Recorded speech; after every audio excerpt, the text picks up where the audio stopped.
أما بعد فإن خير الحديث كتاب الله وخير الهدي هدي محمد صلى الله عليه وسلم وشر الأمور محدثاتها وكل محدثة بدعة وكل بدعة ضلالة وكل ضلالة في النار.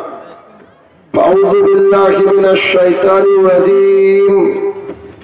يا أيها الذين آمنوا ادخلوا في السلم كافة ولا تتبعوا خطوات الشيطان. وقال الله سبحانه وتعالى أطيعوا الله وأطيعوا الرسول ولا تبطلوا أعمالكم. عن أبي هريرة رضي الله تعالى عنه قال قال رسول الله صلى الله عليه وسلم كل أمتي يدخلون الجنة إلا من آبى. قيل يا رسول الله من آبى؟ قال من أطاعني دخل الجنة ومن أساءني فقد آبى. عن عائشة رضي الله تعالى عنها قال قال رسول الله صلى الله عليه وسلم من عمل عملا ليس عليه أمرنا فهو رد. সম্মানিত উপস্থিতি, সর্বপ্রথম আল্লাহ সুবহানাহু ওয়া তাআলার বারগে শুকরিয়া জ্ঞাপন করব যে আল্লাহ সুবহানাহু ওয়া তাআলা এই ভয়াবহ পরিস্থিতির মধ্যেও আমাদেরকে সুস্থ সবল রেখেছেন। যে আল্লাহ সুবহানাহু ওয়া তাআলা কঠিন এবং কঠোর দিবসের মালিক, তারই বারগায় শুকরিয়া জ্ঞাপনার্থে আমরা বলি আলহামদুলিল্লাহ। অতঃপর সমগ্র মানব জাতির শিক্ষক, সমগ্র মানব জাতির পথ প্রদর্শক মুহাম্মদুর রাসূলুল্লাহ সাল্লাল্লাহু আলাইহি সাল্লামের উপর শত কোটি সালাত ও সালাম বর্ষিত আমরা বলি আল্লাহুম্মা আমিন। আজকে আমার আপনাদের এই যুগর এলাকায় সংক্ষিপ্ত বক্তৃতার বিষয় আমাদের বর্তমান সমাজ ও আমরা, উক্ত বিষয়ে তথ্য এবং তত্ত্ববহুল আলোচনা করার চেষ্টা করব ইনশাআল্লাহ আজিজ। কেউ একজন বলেছেন education is the backbone of nation, শিক্ষা হচ্ছে জাতির মেরুদণ্ড। যদিচ কথাটা পুরোপুরি ঠিক না বলে আমি মনে করি। Education is the backbone of nation, শিক্ষা জাতির মেরুদণ্ড যদি হতো, আজ থেকে 20 বছর আগে যা ধর্ষণ হতো এখন আরো বেশি ধর্ষণ হয় সমাজে। আজ থেকে 20 বছর আগে এমএ পাস মানুষের সংখ্যা যা ছিল এখন তার দ্বিগুণ, কোথাও 3 গুণ, কোথাও আরো বেশি। তাহলে education is the backbone of nation নয়, কথাটা এমন হওয়া উচিত ছিল যে proper education is the backbone of nation, সঠিক শিক্ষা হচ্ছে জাতির মেরুদণ্ড। পৃথিবীতে যত কিতাব রয়েছে সমস্ত কিতাবকে যদি ছানবিন করেন আপনি একটা অথেন্টিক কিতাব পাবেন, তার নাম হচ্ছে কোরআনুল কারীম। এই কোরআনুল কারীমের শিক্ষা যদি আমরা নিতে পারি, জাতিকে দিতে পারি, তবে আমাদের সমাজটা পরিবর্তন হবে। সেই জন্য যদিচ এই যুগকে আলেমের শহর বলা হয় বলে জানতাম, ঠিক তো নাকি? আলেমের শহর, এখানে অনেক আলেম তৈরি হয়, অনেক বড় বড় আলেমরা রয়েছেন আলহামদুলিল্লাহ। তো কিছু যুবক মিলে মানুষ যাদের অন্ধকার থেকে আলোর পথে আসে, সেই ডাকে প্রত্যেকটা মানুষকে সাড়া দেওয়া জরুরি। যদি কেউ সাড়া না দেয় বুঝতে হবে তার মধ্যে শিক্ষার অভাব রয়েছে। যদিচ যুগর বা সাগর দিঘিকে আমরা অনেক সুন্দর ভালো একটা চোখে দেখি, কারণ এখান থেকে অনেক আলেম রয়েছে, বহু আলেম পশ্চিমবঙ্গ, বঙ্গের বাইরে, ভারতবর্ষ, এদেশের বাইরে, বিদেশে বহু আলেমের মুখ পরিচিত। কয়েক বছর আগে যখন একটা জায়গায় প্রোগ্রাম করছিলাম আপনাদের এই সাগর দিঘিতে, প্রোগ্রাম করতে করতে এক পর্যায়ে বললাম বিড়ি বাঁধা হারাম, বিড়ি বিক্রি করা হারাম, বিড়ি খাওয়া হারাম। যদি কেউ এই কাজটা করে থাকে সে কখনো জান্নাতে যেতে পারবে না। একজন বক্তার এই বক্তৃতা, মানে আমার এই বক্তৃতা শুনে একজন শ্রোতা দাঁড়িয়ে বলছে, আপনি যে চেয়ারে বসে বক্তৃতা দিচ্ছেন ওটাও বিড়ির টাকায় কেনা। তো আমরা তো আসলে আহলুল হাদিস ছিলাম না, আমরা যে হানাফি মাযহাব থেকে এসেছি। তা আমরা যখন হক দিনটা পেলাম ভেবেছিলাম যত আহলুল হাদিসকে দেখবো তত আমাদের ঈমানটা বৃদ্ধি হবে। কিন্তু এই ফিল্ডে 9-10 বছরের অভিজ্ঞতায় দেখছি যে মানুষ কেন আহলে হাদিসকে আহলে খবিস বলে, তার প্রমাণ হয়তো আপনাদের গ্রাম, তার পাশের গ্রাম, তার পাশের গ্রাম। এটা যেমন আলেমের শহর, এটা যেমন বিড়ির শহর। গোটা ভারতবর্ষ জুড়ে বিড়ির সাপ্লাই এখান থেকে হয়। এটা হাদিস মনে পড়ে গেল, ওখান থেকে বলে সামনে থেকে এগোচ্ছে। মুহাম্মদ সাল্লাল্লাহু আলাইহি ওয়াসাল্লামকে গিয়ে বলছেন আমাকে একজন শিক্ষা দিয়েছে, এই কয়েকটা আয়াত আমাকে শিক্ষা দিয়েছে, এই আয়াত কোটা যদি পড়া হয় এর নাকি অনেক ফজিলত রয়েছে। তো সেটা কি? সেটা হচ্ছে আয়াতুল কুরসি। মুহাম্মদ সাল্লাল্লাহু আলাইহি ওয়াসাল্লাম বলেছেন আয়াতুল কুরসি অনেক বড় ফজিলতপূর্ণ একটা আয়াত। কোন হাদিসে গেছে যে কেউ যদি আয়াতুল কুরসি প্রত্যেক ফরজ সালাতের পরে পড়ে, ঈমান আকীদা যদি তার ঠিক থাকে, মৃত্যুর পরে জান্নাত। কত বড় একটা আমল। মুহাম্মদ সাল্লাল্লাহু আলাইহি ওয়াসাল্লাম আবু হুরায়রা রাদিয়াল্লাহু আনহুকে বললেন, তুমি কি জানো কে তোমাকে শিক্ষা দিয়েছে? বলে জি না, একজন ব্যক্তি, একজন চোর আমাকে শিক্ষা দিয়েছে। তো যে জি, ও চোর নয়, ও হচ্ছে মিস্টার ইবলিস। মিস্টার ইবলিস কোথায় যাবে? ও তো জানে জাহান্নামে যাবে। তো ইবলিস শিক্ষা দিচ্ছে জান্নাতে যাওয়ার রাস্তা। আর যে শহর আলেমের শহর, সেই শহরের ঘরে ঘরে বিড়ি। তার তো হাদিসের সাথে আমি পুরোপুরি মিল পাচ্ছি। তো যাই হোক, এই কল্যাণ লাইব্রেরিকে আপনারা সর্বতভাবে সাহায্য করবেন, কারণ বই থেকে যে জাতি বিমুখ সে জাতিকে কেউ শুধরাতে পারে না। পড়াশোনার প্রয়োজন আছে। আর যদি মনে করেন যে আমার আলেম আমাকে সার্টিফিকেট দিয়েছে জান্নাতে যাওয়ার, তাহলে সে কথা ভিন্ন, ওদিকে যাচ্ছি না। আনাস রাদিয়াল্লাহু আনহু বলেন, রাসূল সাল্লাল্লাহু আলাইহি সাল্লাম বলেছেন কিয়ামতের বেশ কিছু লক্ষণ রয়েছে। তার মধ্যে তিনি প্রথম বাক্য বললেন আয়ুর ফাইল, মানুষের বিবেক বুদ্ধি তুলে নেওয়া হবে। ওয়াকসরুল জাহাল, মূর্খতাকে বর্জন করা হবে।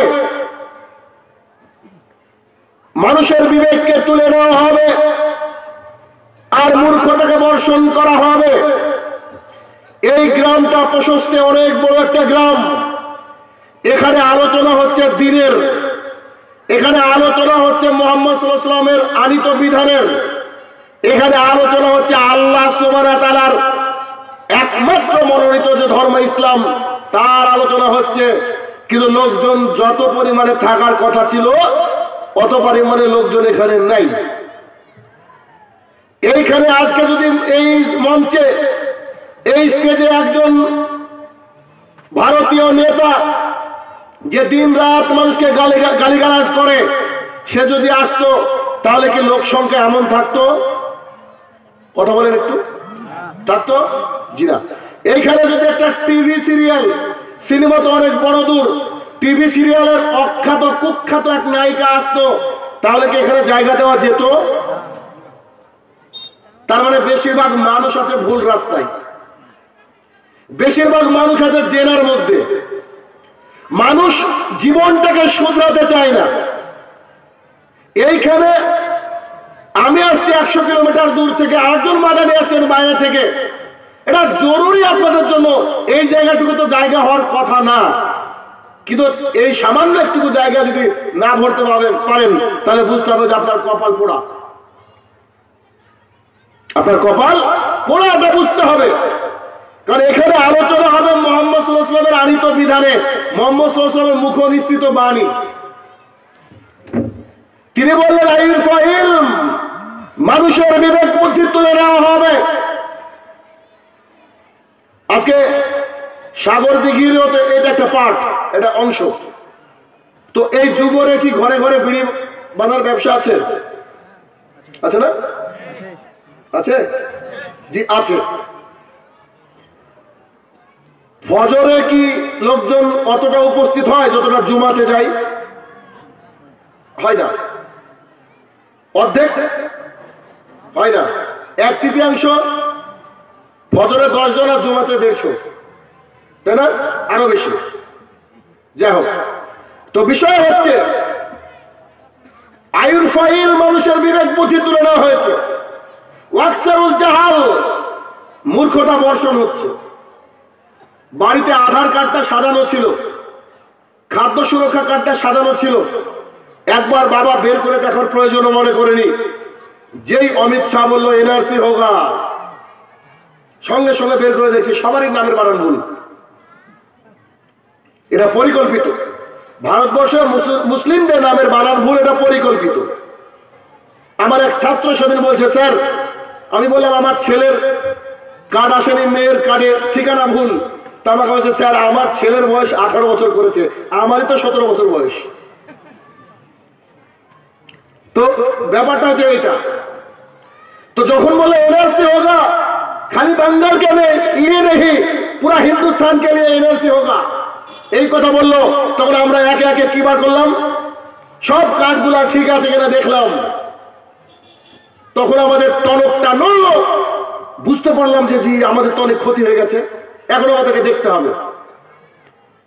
আপনি আমি মানুষকে সালাতের আহমিয়াত বুঝাতে পারিনি, হারাম খাবারের ভয়াবহতা আপনি মানুষকে বুঝাতে পারিনি। এই জন্য তো বলা হয় যে মসজিদ যদি ওই ইমাম দ্বারা পরিচালিত হয় যে ইমাম মমতা ব্যানার্জির পোষায় চলে, জি সোজা ভাষায় যে ইমামকে 3 থেকে 4 হাজার টাকা বেতন দেওয়া হয় অথবা গ্রাম থেকে তুলে বেতন দেওয়া হয়, ওই ইমাম কখনো হক কথা বলতে পারবে না। ওর জন্য জাতি পরিবর্তন হচ্ছে না। ইমাম সাহেব ওই যে মিম্বার, এটা একটা খুব কঠিন একটা জায়গা, ওখানে বসে মুহাম্মদ সাল্লাল্লাহু আলাইহি ওয়াসাল্লাম কথা বলেছিলেন। যারা আজকে কথা বলে তারা হচ্ছে নবীদের ওয়ারিস। তাহলে ওখানে দাঁড়িয়ে কথা বলা, ফতোয়া দেওয়া কত বড় একটা ডেঞ্জারাস জোন। ওইখানে দাঁড়িয়ে যদি ইমাম সাহেব এভাবে বলতে পারে যে আমি সেই বাড়িতে বিয়ে পড়াতে যাব না যে বাড়ির পূর্ণাঙ্গ ছেলে বেটা ছেলে যারা রয়েছে তারা এসে সালাত আদায় না করে, ওই বাড়িতে আমি ইমাম যদি কারোর মেয়ের বিয়ে লাগে তো যাব না। 2, যদি পূর্ণাঙ্গভাবে সালাত আদায় না করা হয় তো তার জানাজায় আমি যাব না। তো কি করব, শিয়ালকে যেমন করে মরলে রাস্তায় পুঁতে রাখে সাইডে, ওভাবে তাকে পুঁতে রাখবো, তার জানাজা হবে না। যার বাড়িতে বিড়ির কারবার রয়েছে ওর বাড়িতে নেমন্তন্ন করলে আমি তো যাব না, আমার সাথে যারা আল্লাহওয়ালা লোক তাদেরকে যেতে দেব না। আচ্ছা, সলাতে আসতে, মসজিদমুখী হতে এবং বিড়িকে ছেড়ে দিতে 1 মাস সময় লাগবে? যে কথা বলেন, 1 মাস সময় লাগবে? লাগবে না। আমরা তো ওই জায়গায় আসতে পারিনি। কেমন? আবু হুরায়রা রাদিয়াল্লাহু তাআলা বলেন, একদিন আমরা দাঁড়িয়ে আছি এমত অবস্থায় মুহাম্মদ সাল্লাল্লাহু আলাইহি ওয়াসাল্লাম আসলেন, আমাদেরকে সালাম প্রদান করলেন। আমরা সালামের জবাব দিয়ে দাঁড়িয়ে আছি, জনক সাহাবী দাঁড়িয়ে আছেন, মুহাম্মদ সাল্লাল্লাহু আলাইহি ওয়াসাল্লাম তার দিকে তাকালেন না। সাহাবী বলছে যে আল্লাহ রাসূল সাল্লাল্লাহু আলাইহি ওয়াসাল্লাম আসলেন, আমার দিকে তাকালেন না, মানে এটা হয় কি করে? তখন সাহাবী গিয়ে বলছে, আমার পিতামাতা আপনার উপরে কুরবান হোক হে মুহাম্মদ সাল্লাল্লাহু আলাইহি ওয়াসাল্লাম, আপনি আমার দিকে তাকালেন না, আমি কি কোনো অপরাধ করে ফেলেছি? রাসূল সাল্লাল্লাহু আলাইহি ওয়াসাল্লাম বলছে, ছেলেদের জন্য সোনা এবং রেশমের পোশাক হারাম। ছেলেদের জন্য কি হারাম? সোনা এবং রেশমের পোশাক হারাম। সাহাবীর হাতে একটা আংটি ছিল সোনার, আংটিটাকে তুলে ফেলে দিল। আবু হুরায়রা রাদিয়াল্লাহু তাআলা বলছেন, মুহাম্মদ সাল্লাল্লাহু আলাইহি ওয়াসাল্লাম ওই স্থানকে ত্যাগ করলেন, চলে গেলেন, সাহাবীও সামনের দিকে এগোলেন। জনক ব্যক্তি বলছে যে আপনি কি এই আপনাকে মুহাম্মদ সাল্লাল্লাহু আলাইহি ওয়াসাল্লাম বলেছে যে ছেলেদের জন্য সোনা হারাম, তো আপনি এই সোনাটা নিয়ে গিয়ে আপনার বাড়ির কাউকে দিবেন, মেয়েদেরকে দিবেন, তারা ব্যবহার করবে, তার জন্য জায়েজ। তো সাহাবী বলছে মুহাম্মদ সাল্লাল্লাহু আলাইহি ওয়াসাল্লাম যার জন্য আমার দিকে তাকাইননি, যার জন্য আমার দিকে তাকাতে তিনি লজ্জাবোধ করেছেন, খারাপ লেগেছে তার, আমি ওই আংটি তুলবো কি করে? এটা হচ্ছে মুহাম্মদ সাল্লাল্লাহু আলাইহি ওয়াসাল্লামকে ভালোবাসা। এটা হচ্ছে মুহাম্মদ সাল্লাল্লাহু আলাইহি ওয়াসাল্লামকে ভালোবাসা। যদি আমরা মুহাম্মদ সাল্লাল্লাহু আলাইহি ওয়াসাল্লামকে ভালোবাসি তো বিড়ি একদিনে উঠে যাবে। যখন যুদ্ধ করার জন্য সাহাবীরা গেলেন, সম্ভবত খায়বারের যুদ্ধ, তো গৃহপালিত গাধার গোশত রান্না করা রেডি, একদম মোমো কষে সেন্টে একটু পরে নামিয়ে তারা খাবে। সাহাবীরা বেশিরভাগই অভুক্ত থাকতেন, গরিব মানুষ বেচারা, তেমন করে গোশত মাংস জুটতো না। তো আজকে তসলা তসলা অনেক বড় বড় পাত্রে এই গাধার মাংস রান্না হচ্ছে, গোশত রান্না হচ্ছে, সেন্টে পাগল হয়ে যাচ্ছে, একটু পরে খাবো। তাঁবুর মধ্যে থেকে জনৈক সাহেব এসে বলছেন, রাসূল সাল্লাল্লাহু আলাইহি ওয়াসাল্লাম বলছে গাধার গোশত খাওয়া হারাম, গৃহপালিত গাধার গোশত খাওয়া হারাম। এখন রান্না প্রায় রেডি, আপনি আর আমি যদি আবু বকর আর উমর হতাম তা আমরা বলতাম যে একটু দাঁড়াও, মুহাম্মদ সাল্লাল্লাহু আলাইহি ওয়াসাল্লামের সাথে পরামর্শ করে আসি যে আজকের মতো খেয়ে নি, তারপরে হারাম করে। তো সাহাবীরা এই ঘোষণা শোনা মাত্রই সঙ্গে সঙ্গে সেই পাত্র থেকে গোশতগুলোকে সব ফেলে দিল। রেডি রান্না, অভুক্ত সাহাবী, রেডি রান্না, অভুক্ত সাহাবী। কেন? উই লাভ মুহাম্মদ সাল্লাল্লাহু আলাইহি ওয়াসাল্লাম। শুধু ফেসবুকে দিলে হবে না, মুহাম্মদ সাল্লাল্লাহু আলাইহি ওয়াসাল্লামকে প্রকৃত ভালোবাসতে হবে। এভাবে আবু তালহা রাদিয়াল্লাহু আনহু বলেন যে আমার বাড়িতে মদের আসর বসেছে। আনাস রাদিয়াল্লাহু আনহু বলেন আমি মদ ঢেলে ঢেলে দিচ্ছি, কোন কোন সাহাবী খাচ্ছেন, কেউ মুখে ধরেছেন কলসি কলসি বিদেশি মদ বাড়িতে খেছে। কেউ যেন মক্কার মদিনার গলিতে গলিতে বলে বেড়াচ্ছে যে আবুল কাসেম মানে মুহাম্মদ সাল্লাল্লাহু আলাইহি ওয়াসাল্লাম বললেন মদ হারাম। তো আনাস রাদিয়াল্লাহু আনহু বলছেন আমি আবু তালহা আমাকে বললো যে ভাঙো এখন মদের বোতল। তো সাহাবীরা যারা খাচ্ছিল ফেলে দিল, কেউ বমি করে ফেললো। তো বলছে এত আমরা মদের পেয়ালা বা মদের গামলা বা মদের ওই ঠিলিগুলাকে ভাঙতে শুরু করলাম যে মদ যেন পানির মতো রাস্তা দিয়ে বয়ে যাচ্ছিল। কেন? মুহাম্মদ সাল্লাল্লাহু আলাইহি ওয়াসাল্লাম এই কথা বলেছে তাই। লেকিন আমরা যুগরবাসী, আপনি যতই ফতোয়া দেন আর কোরআন হাদিস শোনান, বিড়ি ছাড়বো না, এটা আমাদের জাতীয় পেশা। রাসূল সাল্লাল্লাহু আলাইহি ওয়াসাল্লাম বলছেন আইয়ুল মানুষের মধ্যে বিবেক বুদ্ধিকে তুলে নেওয়া হবে। আপনারা জানি না জলঙ্গিতে আমাদের যে একটা টিনের মসজিদ আছে, টিনের মসজিদ একটা, আলহামদুলিল্লাহ ফজর রোজা অন্য ওয়াক্ত তাই। তো টিনের যে মসজিদ রয়েছে, খুতবা দিচ্ছিলাম, মুহাম্মদ সাল্লাল্লাহু আলাইহি ওয়াসাল্লামের শেষ অবস্থা বর্ণনা করছিলাম। মুহাম্মদ সাল্লাল্লাহু আলাইহি ওয়াসাল্লাম আয়েশা রাদিয়াল্লাহু আনহার উরুরানের উপরে মাথা দিয়ে শুয়ে আছে। তো আয়েশা রাদিয়াল্লাহু আনহার ভাই মুহাম্মদ সাল্লাল্লাহু আলাইহি ওয়াসাল্লামের ঘরে ঢুকলেন, সালাম দিলেন। তো তার হাতে একটা মেশওয়াক ছিল, মেশওয়াক। তো মুহাম্মদ সাল্লাল্লাহু আলাইহি ওয়াসাল্লাম তার দিকে তাকালেন যে মেশওয়াক। আয়েশা রাদিয়াল্লাহু আনহা বুঝতে পারলেন যে মুহাম্মদ সাল্লাল্লাহু আলাইহি ওয়াসাল্লাম মনে মেশওয়াক চাইছেন। তিনি একটা মেশওয়াককে নিয়ে মুহাম্মদ সাল্লাল্লাহু আলাইহি ওয়াসাল্লামকে দিলেন যে নেন আপনি মেশওয়াক করেন। তো আল্লাহ রাসূল চিবাতে পারলেন না, পৃথিবীর শ্রেষ্ঠ ব্যক্তি, সেদিন আর ওই মেশওয়াকটা চিবানোর মতো ক্ষমতা তার ছিল না। তো আয়েশা রাদিয়াল্লাহু আনহা মেশওয়াকটাকে একটু নরম করে দিলেন। তারপরে মুহাম্মদ সাল্লাল্লাহু আলাইহি ওয়াসাল্লাম মেশওয়াক করতে করতে পৃথিবীর মায়া ত্যাগ করলেন। তার মানে কথা এটুকু বলতে চাইছি যে মুহাম্মদ সাল্লাল্লাহু আলাইহি ওয়াসাল্লামের জীবনের শেষ আমল হচ্ছে মেশওয়াক। মুহাম্মদ সাল্লাল্লাহু আলাইহি ওয়াসাল্লামের জীবনের শেষ আমল হচ্ছে মেশওয়াক। আসরের সময় যখন সালাত আদায় করতে আসলাম ওই মসজিদে, কারণ আমার বাড়ি থেকে 2 কিলোমিটার, আসরের ওয়াক্তে যখন আমি মসজিদে আসলাম সালাত আদায় করতে, তো আলহামদুলিল্লাহ আমি বাদ দিয়ে সবারই কাছে মেশওয়াক। বুঝতে পেরেছেন? আমি তো বাড়ি থেকে অজু করে গেছি, আমার তো অজু আছে। তো এসে দেখছি সবার হাতে মেশওয়াক, আলহামদুলিল্লাহ সব মেশওয়াক করছে। জি, এভাবে পরিবর্তন হতে হবে, এভাবে পরিবর্তন হতে হবে। রোজ কেন কথা বলবো? আলেমরা একদিন বলবে, এই জন্য আলেমের বুকের পাটা দরকার। আলেম যদি কারোর কাছে বিক্রি হয়ে থাকে তাহলে তো সভাপতি, বিড়ির বড় মালিক, সেক্রেটারি, বিড়ির ব্যবসায়ী। তো যদি এইটাই এই সিচুয়েশন হয় তো আমার তো বেতনই টিকবে না। একে বেতন দেয় নাকি আপনার এলাকার সভাপতি, সেক্রেটারি? আল্লাহর প্রতি ভরসা নয়। আল্লাহ রাসূল বলেছেন আইয়ুল ফাইল, মানুষের বিবেক তুলে নেওয়া হবে। যে আইসিডিএস চালু আছে এলাকায়, আছে না? আইসিডিএস এ দেখবেন সব মহিলা কর্মী, তাই না? আইসিডিএস এর কর্মীর বাড়িতে দেখবেন কারুর বাড়িতে মুরগি নাই, কিন্তু ডিমেরও অভাব নাই। কথা বুঝতে পারেন না? আমার আইসিডিএস এর কর্মী যারা, তাদের কারুর বাড়িতে মুরগি নাই, কিন্তু ডিমেরও অভাব নাই। ডিম পারে কি? এত ডিম আসলো কোথা থেকে? জি, আপনার মেয়ে খেতে বসেছে 2.5 বছর বয়স, আপনি খেতে বসেছেন আপনার 40 বছর বয়স, বাপ বেটি খাচ্ছেন।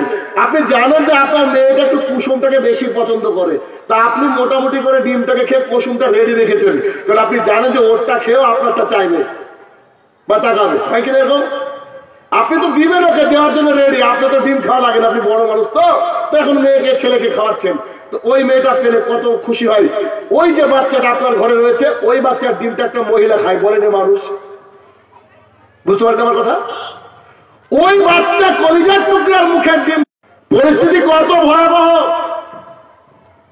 উমর রাদিয়াল্লাহু তাআলা আনহু, আবু বকর সিদ্দিক রাদিয়াল্লাহু তাআলা আনহুর কড়া ফতোয়া ছিল, যেই ব্যক্তি ফজরের সালাতকে তরক করতে আসতো না, তো ভাই ভেবে নিত যে এরা হচ্ছে মুনাফিক, এরা হচ্ছে মুনাফিক। আর আমাদের সপ্তাহে একদিন যাই, তাও আমরা পাক্কা মুসল্লি। আইন ফাইল, মানুষের বিবেক বুদ্ধি তুলে নেওয়া হয়েছে, মানুষের বিবেক বুদ্ধিকে তুলে নেওয়া হয়েছে। ভারতবর্ষের লোকের তো বিবেক বুদ্ধি নাই, যদি থাকতো তো চাওয়ালা কি প্রধানমন্ত্রী হয় নাকি? বলেন, যদি থাকতো কি চাওয়ালা কি প্রধানমন্ত্রী হতে পারে নাকি? যে আমেরিকার ভিসা পায় না কেন? He can speak fluently in English, ও ইংরেজি বলতে পারে না। তাই আপনি এখনই গুগলে গিয়ে সার্চ করেন top 10 world famous terrorist in the world, পৃথিবীর 10 সন্ত্রাসীর নাম কিন্তু নরেন্দ্র মোদী আসবে। আশ্চর্য একটা দুনিয়া, আছি কোথায় আমরা? তাহলে এই হচ্ছে আল্লাহ রসুল বলছেন আইন ফাইল, কিয়ামতের জন্য প্রস্তুত থাকিও যখন দেখবা মানুষের বিবেক উঠে গেছে। তো মানুষের তো বিবেক উঠে উঠেছে, আপনার কি করে উঠলো? আপনি যে ইসলাম ধর্মাবলম্বী মানুষ, আপনার তো বুদ্ধি বিবেক অনেক বেশি থাকার কথা। আপনার তো প্রপার্টি, এটা অনেক বড় প্রপার্টি। আপনি আমি কত বড় বেকুব। আনাস রাদিয়াল্লাহু তাআলা আনহু বলেন, রাসূল সাল্লাল্লাহু আলাইহি ওয়াসাল্লাম বলেছেন, আল্লাহ সুবহানাহু ওয়া তাআলা বলেন, মানে হাদিসে কুদসি, আল্লাহ বলেছেন, হে মুহাম্মদ সাল্লাল্লাহু আলাইহি ওয়াসাল্লাম শোনো, আমি আমার বান্দাদেরকে বলেছি 5 ওয়াক্ত সালাত আদায় করো। আমি তোমাকে 50 ওয়াক্ত দিয়েছিলাম, তুমি আমার কাছ থেকে বারবার এসে কমিয়েছো। কত ওয়াক্ত করেছো? 5 ওয়াক্ত। তো আমি আল্লাহর কথা তো নড়চড় হয় না, তো শুনে রাখো, তোমার উম্মতকে বলে দিও, কেউ যদি দৈনিক 5 ওয়াক্ত সালাত আদায় করে, আমি ওকে 50 ওয়াক্ত লিখে দেব। এই এত বড় অফার যদি আমরা না বুঝতে পারি, এত বড় অফার যদি আমরা না বুঝতে পারি, তাহলে আমরা বুঝবো কখন? আইন ফাইল, মানুষের বিবেক বুদ্ধি তুলে নেওয়া হচ্ছে। 8-10 জনের একটা কাফেলা মুহাম্মদ সাল্লাল্লাহু আলাইহি ওয়াসাল্লামের সোনার তৈরি করা মদিনায় আসছেন। তখন মুহাম্মদ সাল্লাল্লাহু আলাইহি ওয়াসাল্লাম পৃথিবীর বুকে নেই। উমর রাদিয়াল্লাহু তাআলা অর্ধজাহানের খলিফা, তো জাকাতের সম্পদ নিয়ে এসেছেন। উমরকে জাকাতের সম্পদ তিনি দেবেন, তারা দেবেন। তো এই আস্তে আস্তে দেখছেন একটু রাত হয়ে গেল, গভীর রাত। তো ভাবছেন এত রাত্রে আমিরুল মুমিনিনকে ডিস্টার্ব করব, তো যাই একটু মসজিদে একটু আরাম করে, ফজরে তো আসবে। উমর তো আমাদের মতো না, ফজরে তো আসবেই। তো উমরকে আমরা তার মালটাকে, জাকাতের টাকাটাকে ট্রান্সফার করে চলে যাবো। তো তারা মসজিদের মধ্যে ঢুকলেন। বিশাল বড় মসজিদ, শুনশান চারিদিকে, এইরকম অবস্থা, চারিদিকে ঘুটঘুটে অন্ধকার। তারা মসজিদে ঢুকে টাকা পয়সা রেখে ওযু করতে যাবে, তো দেখছে একটা গুনগুন করে কান্নার আওয়াজ ভেসে আসছে। কেউ যেন বলছে, হে আমার প্রতিপালক, তুমি যতক্ষণ না ক্ষমা করবো ততক্ষণ আমি সেজদা থেকে উঠবো না, তুমি আমাকে ক্ষমা করো, আমি যে মহাপাপী। হে আমার প্রতিপালক, তুমি ক্ষমা করো, আমি যে মহাপাপী। এভাবে কান্নাকাটি করছেন দীর্ঘক্ষণ ধরে। তারা দাঁড়িয়ে পড়লেন, হু ইজ দ্যাট গাই? এই লোকটাকে। তারা দাঁড়িয়ে পড়লেন, লোকজন এসেছে। এই ইশারা পেয়ে তিনি সালাতকে শেষ করে তাদের সাথে সাক্ষাৎ করলেন। দেখছেন তিনি হচ্ছেন উমর জান্নাতে যাবে মানে, যখন এই কথা মুহাম্মদ সাল্লাল্লাহু আলাইহি ওয়াসাল্লাম বলেছেন, উমর যদি দাড়ি চেয়েছে ফেলে তাও জান্নাতি, এক ওয়াক্ত সালাত আদায় না করলেও জান্নাতি। কেন? আশারায়ে মুবাশশারার অন্যতম একজন সাহাবী। উমরের ফজিলত বয়ান করতে গেলে সারা রাত্রি কথা বলা যাবে, শেষ হবে না। এত বড় একজন বিদ্যায় আল্লাহ সুবহানাহু ওয়া তাআলা আল্লাহর জমিনে পাঠিয়েছেন, তো তিনি গভীর রাতে কান্নাকাটি করছেন, হে আমার প্রতিপালক তুমি আমাকে ক্ষমা করো, তুমি না ক্ষমা করলে আমি কোথায় যাবো? উমর রাদিয়াল্লাহু আনহু এভাবে কাঁদছেন। তখন বলছে, উমর আপনি? বলে জি, আমি সারাটা দিন জনগণের জন্য দিয়ে থাকি, আর রাত্রের একটা অংশ আমি আমার অংশটা আমি আল্লাহর জন্য দিয়ে থাকি, যাতে করে তাহাজ্জুদ পড়লে, কিয়ামুল লাইলে সালাত আদায় করলে, আল্লাহর কাছে কান্নাকাটি করলে দিনে আল্লাহ আমাকে কাজ করার ক্ষমতা দেবে। কথা উল্টো। বর্তমান সময় আমরা এমন মানুষ যে রাত্রিবেলাটা আরাম করে ঘুমালে দিনে ভালো কাজ করতে পারি। উমর রাদিয়াল্লাহু আনহু বলছেন, আমি যদি রাত্রিবেলায় কিয়ামুল লাইল পড়ি তো আল্লাহ আমাকে স্ট্রেংথ দেবেন, পাওয়ার দেবেন, দিনে যাতে আমি কাজ করতে পারি। সেই উমর রাদিয়াল্লাহু আনহু তাহাজ্জুদ পড়া লাগে। আমরা কোথা থেকে সার্টিফিকেট পেলাম জানা? আল্লাহ রাসূল বলেছে, আইউল ফাইল, মানুষের বিবেক বুদ্ধি তুলে নেওয়া হবে, ওয়াকসারুল জাহাল, মূর্খতাকে বর্ষণ করা হবে। আপনি এখন গিয়ে যান, গিয়ে আপনার স্ত্রীকে বলেন, বলো তো হাফসাকে। তো বললো হাফসা ওই আমাদের পাড়ার আব্দুল কবিরের মেয়ে নাকি? বলতেই পারে। ওকে আপনি বলেন যে সন্ধ্যে 6টা থেকে রাত 9টা পর্যন্ত কোন কোন টিভি সিরিয়াল হয়, দেখবেন ডক্টর জাকির নাইক ফেল রেফারেন্স দিয়ে বলবে, 7টার সময় এই, 7:30টায় এই, 8টায় এই, 8:30টায়। কি বলবে কি বলবে না? বলে টিভিতে উপকার হয়েছে এটা আমার জানা নাই, টিভিতে কোনো উপকার এটা আমার জানা নাই, তবে চায়ের দোকানে যে টিভি গুলো থাকে ওটা তো মিনি সংসদ, আমি নাম দিয়েছি চায়ের দোকানে মিনি সংসদ। দেখবেন কত যে কি ওখানে হয়, সব আলোচনা ওখানে হয়। এই আলোচনা না মমতা অব্দি পৌঁছায় না নরেন্দ্র মোদী, এরা আর মারামারি করে। টিভিতে উপকার হয়েছে বলে আমার জানা নেই। আপনি যদি সংবাদ শুনেন তো দেখবেন ওরা খুব গরিব মানুষ, খুব ছোট ছোট কাপড় পরে আছে না? মহিলা সাংবাদিকরা এখন নায়িকার চেয়েও খারাপ। আপনি সংবাদ শুনবেন কি করে? এত সংবাদ শুনে আপনার কি কাজ? ভারতবর্ষের বুকে কোন একটা টিভি চ্যানেল বলেন যে সংবাদ, সত্য সংবাদ পরিবেশন করে আছে? পাবেন না। সুশান্ত সিং রাজপুত কিভাবে মরলো, কিভাবে পায়খানা করতে গিয়ে মরলো, নাকি গলায় দড়ি দিয়ে মরলো, এটা নিয়ে 3 মাস যাবত টিভিতে প্রচার চললো, সব নিউজ চ্যানেল ব্যস্ত। গতকালকে পর্যন্ত 35 জন কৃষক মারা গিয়েছে বলেন, একটা টিভি চ্যানেল দেখিয়েছে? 35 জন কৃষক মারা গিয়েছে, তাদেরকে টিভি চ্যানেল দেখায় না। এখন আবার সৌরভ গাঙ্গুলিকে নিয়ে শুরু হয়েছে, আল্লাহ জানে কদিন চলে। আল্লাহ রাসূল বলেছেন, আইউল ফাইল, মানুষের বিবেক বুদ্ধি তুলে নেওয়া হবে।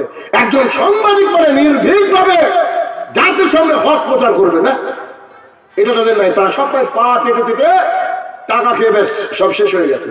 কার কাছে আপনি যাবেন? যাওয়ার রাস্তা নেই। এরপর রাসূল সাল্লাল্লাহু আলাইহি ওয়াসাল্লাম বললেন, ওয়াকসুল শারবুল খামরে, নেশাদার দ্রব্য পান করা বেড়ে যাবে। শত শত জায়গায় হাদিসে মুহাম্মদ সাল্লাল্লাহু আলাইহি ওয়াসাল্লাম নেশার ব্যাপারে এত কঠিন কথা বলেছেন যে আপনারা আমার ভাবনার বাইরে।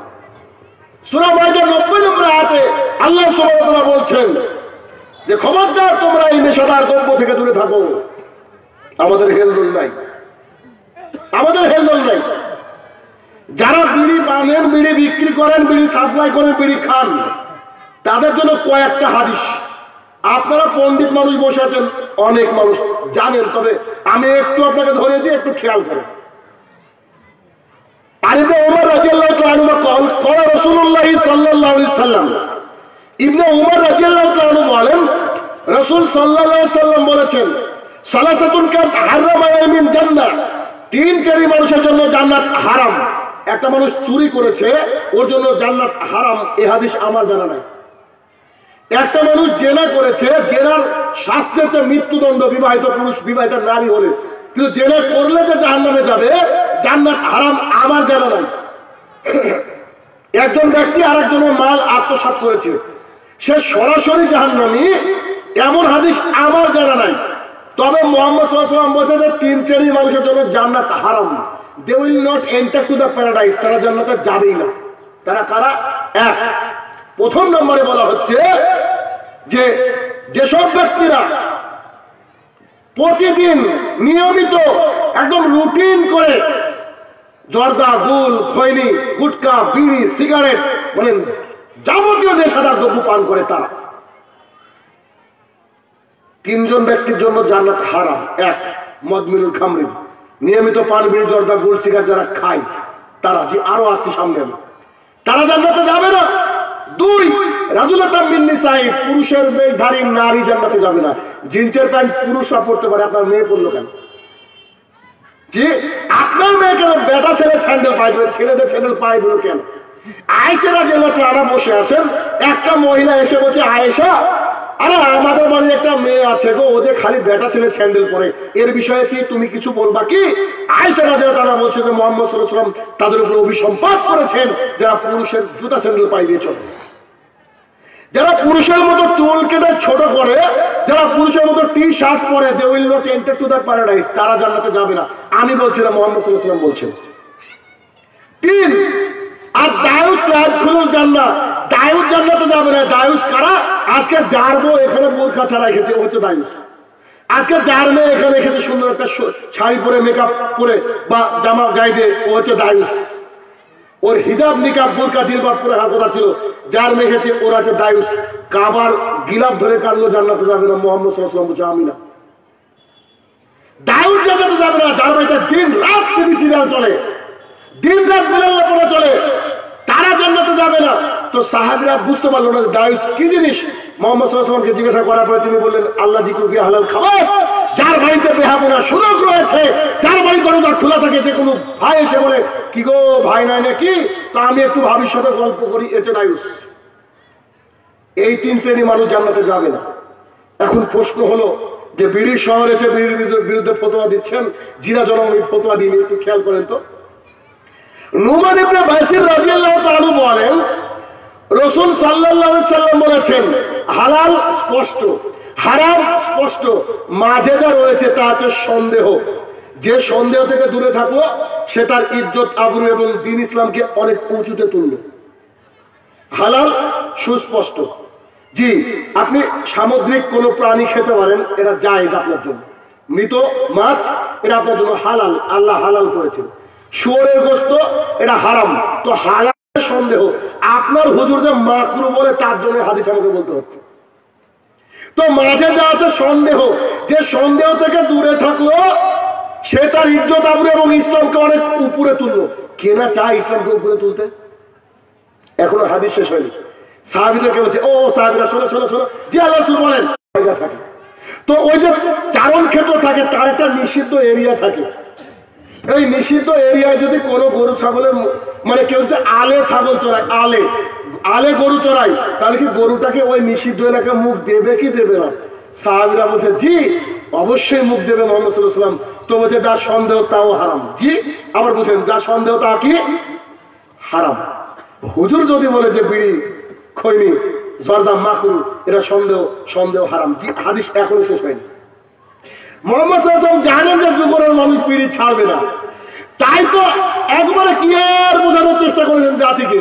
তিনি বলছেন, আচ্ছা শোনো, একটা লোক সফরে এসেছে, তো যে ব্যক্তি সফরে যায় সে যদি দোয়া করে সরাসরি আল্লাহর কাছে পৌঁছে যায়, আল্লাহ তার মাঝে পর্দা থাকে না, কোথাও দোয়া আটকে থাকে না। ব্যক্তি সফরে এসেছে, চুল এলোমেলো, গায়ের পোশাকটা মলিন, মনে হচ্ছে দীর্ঘ সফর করে এসেছে, এবার ফাঁকা মাঠে গিয়ে বলছে ইয়া রাব্বি ইয়া রাব্বি, হে আমার প্রতিপালক, হে আমার প্রতিপালক।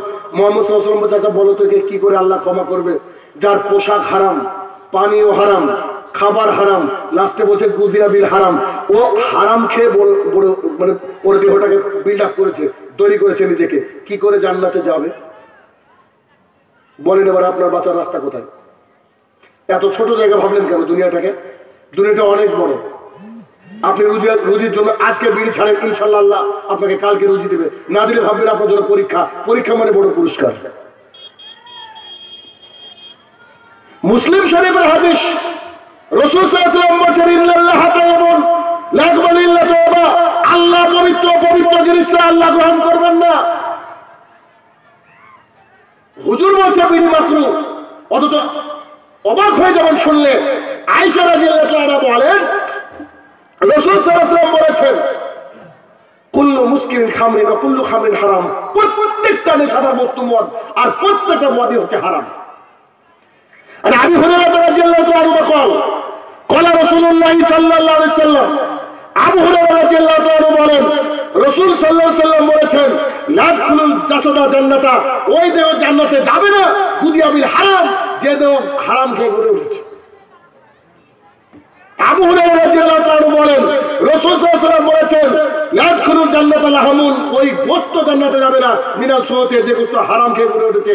যার বাড়িতে গ্রুপ লোন রয়েছে, যার বাড়িতে বন্ধন রয়েছে, যার বাড়ির মানুষ যায় তবে ইসলাম ধর্ম মিথ্যা, ফিতনা ছেড়ে দিয়েছে।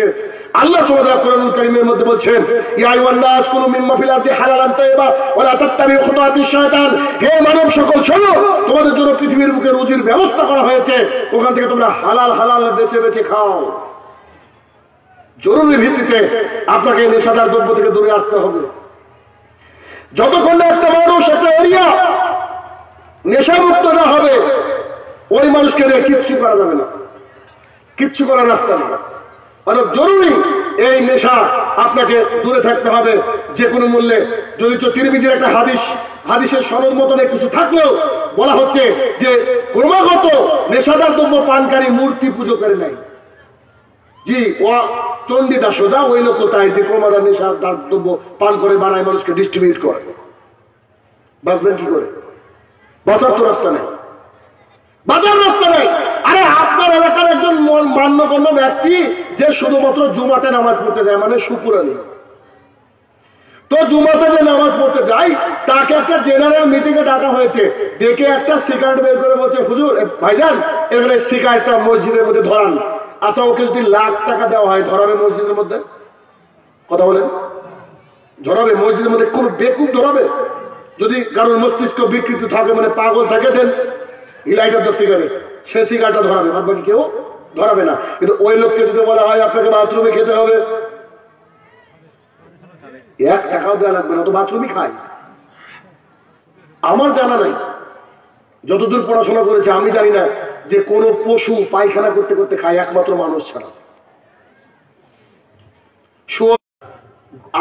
আল্লাহ ঘর হচ্ছে মসজিদ, আর পায়খানা হচ্ছে শয়তানের ঘর, তাই না? ঢোকার সময় শয়তান থেকে পানা চল না, তো শয়তানের ঘরে বসে পায়খানা করা অবস্থায় যদি কোনো জিনিস খাওয়া হতে পারে, এ হালাল কি করে হতে পারে? কি করে মাকরুহ হতে পারে? হুজুরের জন্য তো বিড়ি সিগারেট এত চলে, অবস্থা কত ভয়াবহ। অতএব বিশ্বাস করুন, ইবাদত কবুলের যত শর্ত রয়েছে তার মধ্যে অন্যতম শর্ত আপনাকে হালাল রুজি খেতে হবে। সারা জীবন তাহাজ্জুদ পড়ে ওই তাহাজ্জুদ আল্লাহর কাছে পৌঁছাবে না যদি আপনি বিড়ি ব্যবসা আপনার থাকে। ডাকেন দেখি কোন আলেম আছে, আপনার আলেমকে ডাকেন, কথা বলি একটু। আমি পান বিড়ি জর্দা গুল, মানে পান মানে সহ আর কি, যে দেয় কি করে? যদি দেয় ভাবতাম ওর বেটা বিড়ি বড় ব্যবসায়ী, দুনিয়া তোর লাঠির ক্ষমতা আছে, ও বলছে তাই। ওর রুজি নিয়ে ওর চিন্তিত যে আমি যদি ইমামতি ছেড়ে দিই তো আমার কি অবস্থা হবে, আমি যদি ইমামতি ছেড়ে দিই আমার কি অবস্থা হবে। আমরা কিছুদিন আগে হেদায়েত পাওয়া মানুষ এক একটা খুতবায় বড় বড় বিড়ি ব্যবসায়ী বিড়ি ছেড়ে দিয়েছে, আর আমরা আহলুল হাদিসের এরিয়ায় এসে বিড়ির গল্প শুনছি। আহলুল হাদিসকে দেখি, আমার মনে হয় আমি স্বয়ং নবী করিম সাল্লাল্লাহু আলাইহি ওয়াসাল্লামকে দেখলাম। তাহলে আমরা কেমন আহলুল হাদিস? আমাদের অবস্থাটা কোথায়? এরপর রাসূল সাল্লাল্লাহু আলাইহি ওয়াসাল্লাম বললেন ওয়াকসারুল জেনা বেড়ে যাবে। কোন একজন বিখ্যাত ব্যক্তিত্ব বলেছিলেন, if you want to destroy the nation without war, put there adultery. এই পৃথিবীর বুকে যুদ্ধ ছাড়া যদি কোন জাতিকে ধ্বংস করতে চাও, একটা মেয়েকে উলঙ্গ করে দাও, নারীদেরকে উলঙ্গ করে দাও, তাহলে যুদ্ধ ছাড়া এটা জাতি ধ্বংস হতে পারে। আল্লাহ বলছেন ওয়াকারনা ফি বুয়ুতিকুন্না ওয়ালা তাবাররাজনা তাবাররুজাল জাহিলিয়াতিল উলা। আযাব 33 নম্বর সূরা 33 নম্বর আয়াতে আল্লাহ বলছেন, এই মহিলারা শোনো, বাড়ির মধ্যে থাকবে, জাহালাতের যুগের মতো ক্ষমতা নিজেকে দেখিয়ে বেড়াবে না। তো আপনার মেয়ে খালি মাথায় বাইরে ঘুরছে আর আপনি বলছেন আহলুল হাদিস, আশ্চর্য লাগে গো। আলেমের শহর, জি, এলাকায় বোরখার পার্সেন্টেজ কত গো? কতজন মহিলা বোরখা পরে? শতকরা 100-তে কতজন পরে বোরখা? সব কি জঙ্গি থেকে আনলাম নাকি লোকগুলোকে? 1জন। আচ্ছা, 1জনের ধরে 5জন ধরে নিলাম, 5-10টা পরে। তার মানে পর্দা করা নিশ্চয়ই ফরজ। কোন ব্যক্তি যদি ফরজ তরফ করে মুসলমান থাকে তো বেশিরভাগ লোকের বই হিন্দু, তো কি হিসাব তো। ইন্না লিল্লাহ। মোহাম্মদ সাল্লাল্লাহু আলাইহি ওয়াসাল্লামকে একজন ব্যক্তি এসে বলছে যে ভাবি কি দেওরের সাথে কথা বলতে পারে? তো মোহাম্মদ সাল্লাল্লাহু আলাইহি ওয়াসাল্লাম মৃত্যু, ভাবি দেওরের জন্য মৃত্যু, তো পাড়ার যে দেওর গুলো এটা কি জায়েজ? বলছে বললাম না, ইহুদি খ্রিস্টান অনেক চেষ্টা করেছে কিন্তু তারা নাকাম হয়েছে। শেষে ওরা কি করেছে? অ্যাডাল্টি ছড়িয়ে দিয়েছে আমাদের সমাজের বুকে। না তো একটা চাষির মেয়ে, ও কি করে জানে যে এই ড্রেস পরে আসি কি আসে না? আপনাদের এখানে আসেনি? আয়েশা রাদিয়াল্লাহু তাআলা বলছে দোলনায় খেলছিলাম, আমাকে নিয়ে গিয়ে গা ধুয়ে সাজিয়ে দিল। কেন? মুহাম্মদ সাল্লাল্লাহু আলাইহি ওয়াসাল্লামের সাথে যেতে হবে, আমার নাকি বিয়ে হয়ে গেছে। তো আজকে যারা গেছে এদেরকে বাসরত নাকি সাজলো কেন? ও সাজলো স্বামীর জন্য, ও স্বামীর জন্য সাজবে, যা খুশি পরে থাকবে। ও বাইরে কত সাজলো কেন? কেন সাজলো? আবার মানুষকে যাদের সামনে দেখাচ্ছে, বলছে আমার রূপ সৌন্দর্য দেখো। ঘৃণা লাগে না? লজ্জা লাগে না এগুলো? আমাদের এলাকায় এখন কষাই, খুব কষাই, এদিকে আছে কিনা আমি জানি না। তো কষায় দেখবেন এখন অনেক কষায় তো কম্পিটিশন আছে প্রচুর। তো কম্পিটিশনটা কি? এটা যে একটু মোটা তাজা গরু রেখেছে সে করে কি সন্ধ্যাবেলা বা মানে বিকালে অথবা সকালে দেখে গরুটাকে হাঁটিয়ে নিয়ে যায় দড়ি ধরে, কিচ্ছু বলে না। মানে ওর এক্সপ্রেশন দেখে মনে হচ্ছে যে কালকে মাল জবাই হবে, তাই না? এরকম ব্যাপার হয় না? এরকম। তো কষায় গরু দেখে যেমন গরু গোস্ত বিক্রি করে, তো এই বাপগুলো কি কষায় নাকি? ওর মেয়েকে ছেড়ে দিয়েছে, ওই যে রাস্তায় পরনে পোশাক নাই। তা আপনার মেয়ে তো এত শিক্ষিতা নারী, তো ওর পোশাক নাই মানে ও কি পাগলি নাকি? জি, ও কি পাগলি নাকি? আল্লাহ রাসূল সাল্লাল্লাহু আলাইহি ওয়াসাল্লাম বলছে যে সমাজে জিনা বেড়ে যাবে। আবু হুরায়রা রাদিয়াল্লাহু তাআলা বলেন রাসূল সাল্লাল্লাহু আলাইহি ওয়াসাল্লাম বলেছেন চোখের জন্য চোখ দিয়ে দেখা, কানের জন্য কান দিয়ে শোনা, অন্তরের জন্য অন্তর দিয়ে কল্পনা করা, হাতের জন্য হাত দিয়ে স্পর্শ করা, আর পায়ের জন্য ওইদিকে ধাবিত হওয়া। আপনার মেয়ে কেন বাইরে আসবে? এই যার মেয়ে বাইরে রেখে তাকেই বলা হয় দাউস। আর দাউস জান্নাত, দাউস কখনো জান্নাতে যাবে না। আপনি বলছেন আমি হাজী সাহেব, আমি তাহাজ্জুদে সালাত আদায় করি, অথচ আপনি আপনার বউ বিটিকে খোলামেলা ছেড়ে দিয়েছেন জিনা। আপনি আপনার মেয়েকে তরবিয়ত শিখাতে হবে। আরে মেয়ে তো আল্লাহর রহমত, কিন্তু আপনার মেয়ে আপনার জন্য রহমত হবে। জনতা সাহাবী এসে বলছেন আল্লাহ রাসূল তিনটে মেয়ে সম্পর্কে কি বলছেন? মুহাম্মদ সাল্লাল্লাহু আলাইহি ওয়াসাল্লাম বলছে যার তিনটে মেয়ে রয়েছে এবং আল্লাহর উপরে সে খুশি হয়ে গেল, আল্লাহ গো আমাকে তিনটে মেয়ে দিয়েছে, আমি ধৈর্য ধারণ করলাম, তাকে ঠিকঠাক খাওয়িয়ে সৎ পাত্রে হাতে তুলে দিল। সৎ পাত্র মানে যার বিড়ি ফ্যাক্টরি যত বেশি বড়, যে সৎ পাত্র মানে যার মুখে দাঁড়িয়ে আছে যে ইয়ান বসে তাহাজ্জুদের সালাত আদায় করে, এই সৎ পাত্র। যে ও যে কিছু করে না, ও দায়িত্ব আপনার। আপনি কি? ও দায়িত্ব আপনার। উমার রাদিয়াল্লাহু তাআলা বলছেন, এই হাদিসের ইবারত জানা না, কিছু জানে না, দেখলাম তাই বলছি, ভুল হলে ক্ষমা করে দেবেন। উমার রাদিয়াল্লাহু তাআলা নাকি বলছেন যে মানুষ রুজির জন্য আল্লাহর কাছে চায়, অথচ আমি অবাক হয়ে যাই বিয়ে করে না। বিয়ে করলে কি আল্লাহ সুবহানাহু ওয়া তাআলা রুজির দরজা খুলে দিয়েছে। আসলে হাদিসে এবার মুহাম্মদ সাল্লাল্লাহু আলাইহি ওয়াসাল্লাম বলছে যার তিনটে কন্যা সন্তান আল্লাহর উপরে রাজি খুশি হয়ে গেল, ইসলামিক তরবিয়ত দিয়ে বড় করলো, যা খেলো তাই খাওয়ালো এবং সৎ পাত্রে হাতে তুলে দিল, আমি আর সেই ব্যক্তির বাপ ওই মহিলার বাবা জান্নাতে এইভাবে থাকবো। মুহাম্মদ সাল্লাল্লাহু আলাইহি ওয়াসাল্লাম জান্নাতুল ফেরদৌসের মাকামে মাহমুদে থাকবেন। তো মুহাম্মদ সাল্লাল্লাহু আলাইহি ওয়াসাল্লাম কারা থাকবে? যার তিনটে, যার দুটো কন্যা সন্তান, মুহাম্মদ সাল্লাল্লাহু আলাইহি ওয়াসাল্লাম এভাবে থাকবে। আর ওই মেয়ে যখন কিয়ামতের মাঠে তাকে বলা হবে যে তুমি জাহান্নামে চলে যাও, তখন আল্লাহকে বলবে I have some question to you. আমার তো কিছু প্রশ্ন আছে। প্রশ্নগুলা কি? টিউশনিতে একদিন যায়নি, ভাই খুব পিটেছিল, তরকারিতে লবণ একটু বেড়ে গিয়েছিল, স্বামী খুব কটু কথা বলেছিল, আমার বাবা একদিনও বকেনি। ইউনিভার্সিটিতে যখন ইউনিভার্সিটি কামাই করেছে আমার বাবা বহুদিন বকেছে, কিন্তু হিজাবের জন্য আমার ভাই, স্বামী, আব্বা কেউ কিচ্ছু বলেনি। আল্লাহ আমি কি করব? তখন তাহাজ্জুদ ওরাও পিছনে পিছনে জাহান্নামে যাবে। ওটা আপনার আমানত, আপনার মেয়ে, আপনার মা, এটা অনেক বড় আমানত। আনাস রাদিয়াল্লাহু তাআলা বলেন, আবু সাঈদ খুদরি রাদিয়াল্লাহু তাআলা বলেন, রাসূল সাল্লাল্লাহু আলাইহি ওয়াসাল্লাম বলেছেন আমার মৃত্যুর পরে এত বড় ফিতনা আমি দেখতে পারি না, যেটা নারীদের ফিতনা। বানি ইসরাইলের মহিলাদের মানে বানি ইসরাইলের মধ্যে ধ্বংস হয়েছিল এই নারী ফিতনার কারণে। বানি ইসরাইল এই যা জাতি ছিল তা ধ্বংস হয়েছিল এই মহিলাদের কারণে। ওই মহিলার অবস্থা ঠিক আমাদের এখন বর্তমান সময় দেখেন, শুধু নারী আর নারী। রিসেপশনে যাবেন নারী, বিবাহ অনুষ্ঠান একসাথে মিঙ্গেল, স্কুলে যাতে কথা বলতে যাবেন শুরুতে নারী, কোন একটা শপিং মলে যাবেন নারী, ডাক্তারখানায় প্রথমে নাম লিখাবেন নারী। সব জায়গায় ইহুদি খ্রিস্টানদের একটা ফিতনা, যেটা মুসলমান সমাজ ফিতনায় পড়ে যায়। আর অ্যান্ড্রয়েড আপনার হাতে আছে মানে এখন নারীর রাজ্য। শ্বাস মারলে চলে আসবে সবকিছু। তাহলে এদের দেখেন আল্লাহ রাসূল সাল্লাল্লাহু আলাইহি ওয়াসাল্লাম বলছে কি, যে জেনা বেড়ে যাবে, চারিদিকে জেনা আর জেনা। আজকে একটা সুশিক্ষিতা মেয়ে জিন্সের প্যান্ট পরে কলেজে যায় আর নিজেকে মনে করে যে আমি হাইলি এডুকেটেড, খুব শিক্ষিত না, মনে করেন এরকম। দেখবেন যত এরকম বোধহয় বলেছিলাম বাক্যটা, যে আমাদের পাশ দিয়ে ওই চলে গিয়েছে আপনার বর্ডার রোড। তো বর্ডার রোডে একটা মেয়ে বাইরে পড়াশোনা করেছে, তো এসেছে বারমুন্ডা প্যান্ট পরেছে মহিলা আর টি শার্ট। তো রাস্তা দিয়ে যাচ্ছে, মানে ইভিনিং ওয়াক করছে, ইভিনিং ওয়াক। তো দেখে বললাম আল্লাহ গো, পাথর যে কোন দিক থেকে আসে আল্লাহ জানে, আকাশ থেকে এত বড় গজব। এখন তো গ্রাম বাংলায় এইসব পোশাক চলে গেছে।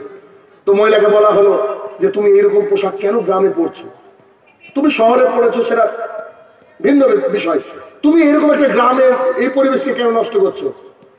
তো মহিলার উত্তর কি দেওয়া দরকার ছিল? দুটো উত্তর ছিল। প্রথম কথা, আমি পড়লাম তোর বাপের কি, সোজা খাপটা একটা উত্তর। আর দ্বিতীয় প্রশ্ন কি, ঠিক আছে স্যার আগামী দিন থেকে পড়বো, ভাই বা চাচা আগামী দিন থেকে পড়বো। মহিলার উত্তর শুনে অবাক হয়ে গেলাম। যখন বললাম এই পোশাক কেন পড়েছো, আমাকে বলছে do you know about my qualification, do you know about my qualification, আপনি কি আমার যোগ্যতা সম্পর্কে জানেন?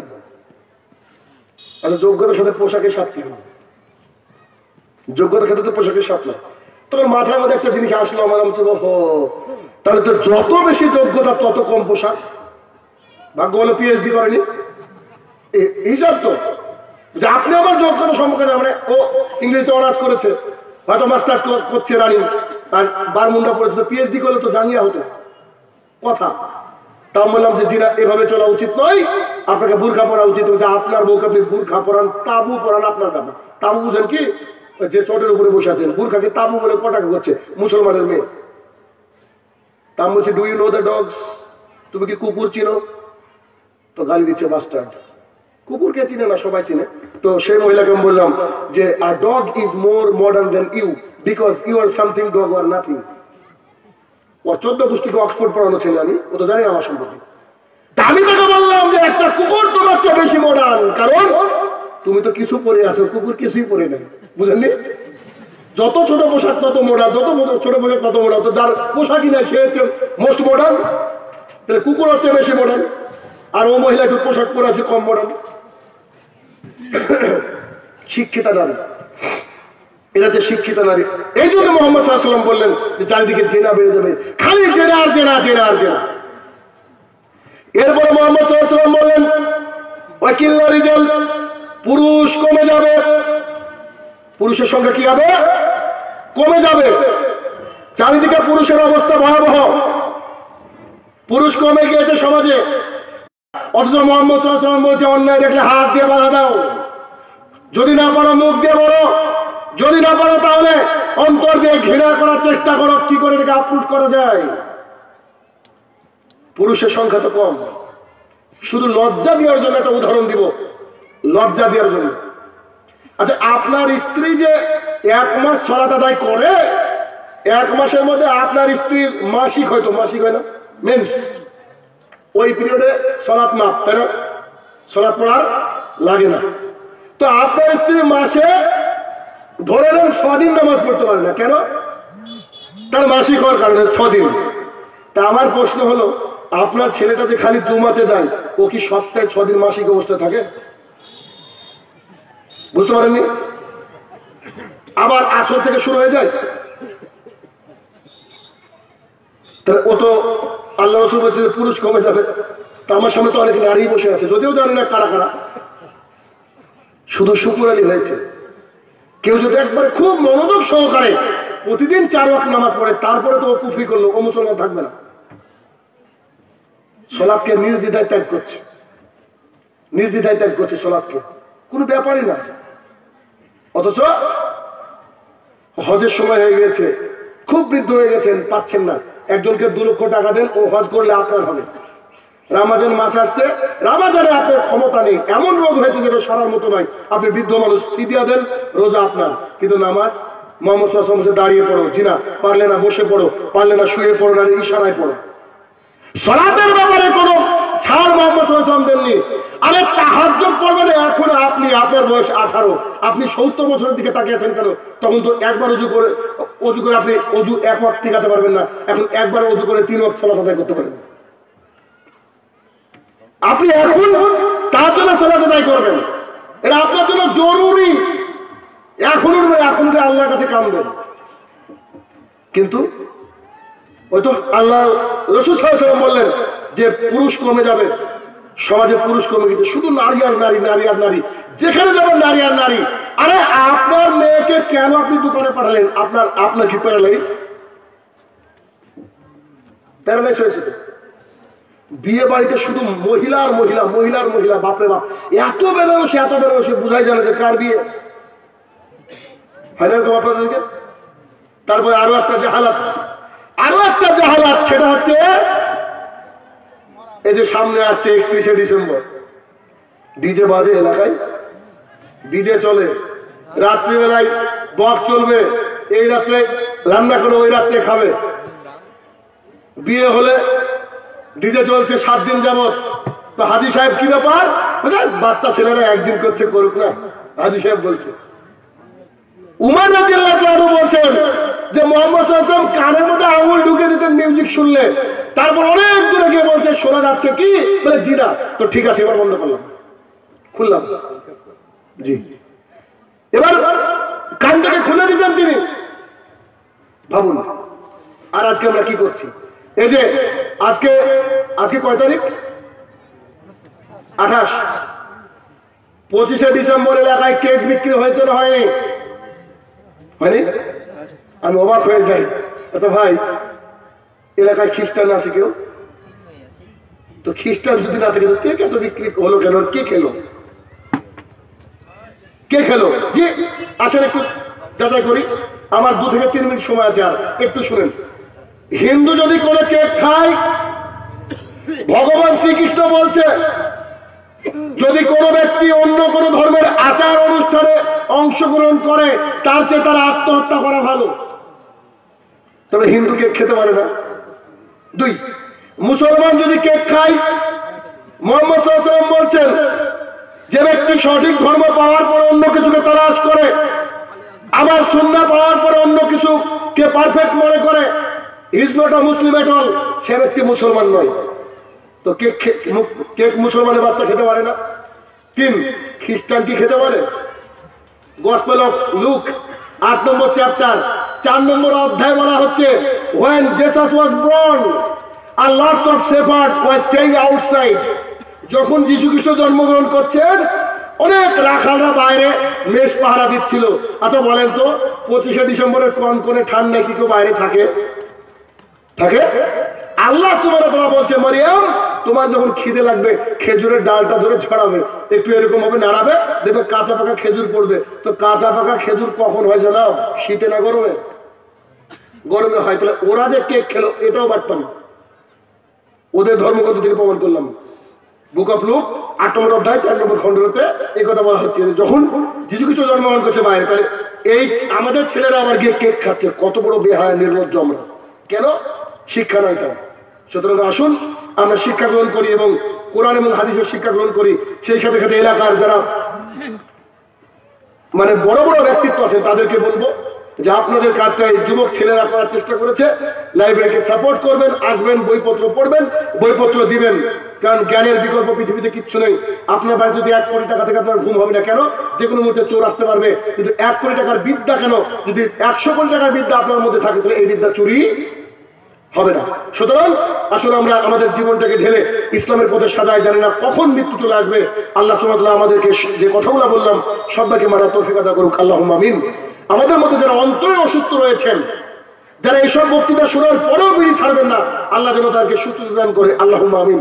হে আমার প্রতিপালক, যারা কবরের তলে শায়িত জানি না কি হালে রয়েছে, তাকে তুমি ক্ষমা করে দাও, আল্লাহুম্মা আমিন। হে আমার প্রতিপালক, এই তোমার এই মহামারী করোনা ভাইরাস থেকে আমাদেরকে তুমি মুক্ত রাখো এবং এই পৃথিবী থেকে তুমি করোনাকে তাড়িয়ে দাও, আল্লাহুম্মা আমিন। হে আমার প্রতিপালক, আমরা মুসলমান মানে ভাই ভাই কালেমা যে পড়েছে সবাই যেন কাঁধে কাঁধ এবং একসাথে মিলেমিশে দাওয়াতের কাজ করে পৃথিবীকে সুন্দর করতে পারি, সেই ব্যবস্থা তুমি আমাদেরকে সুব্যবস্থা করে দাও, আল্লাহুম্মা আমিন। আসসালামু আলাইকুম ওয়া রাহমাতুল্লাহি ওয়া বারাকাতুহু।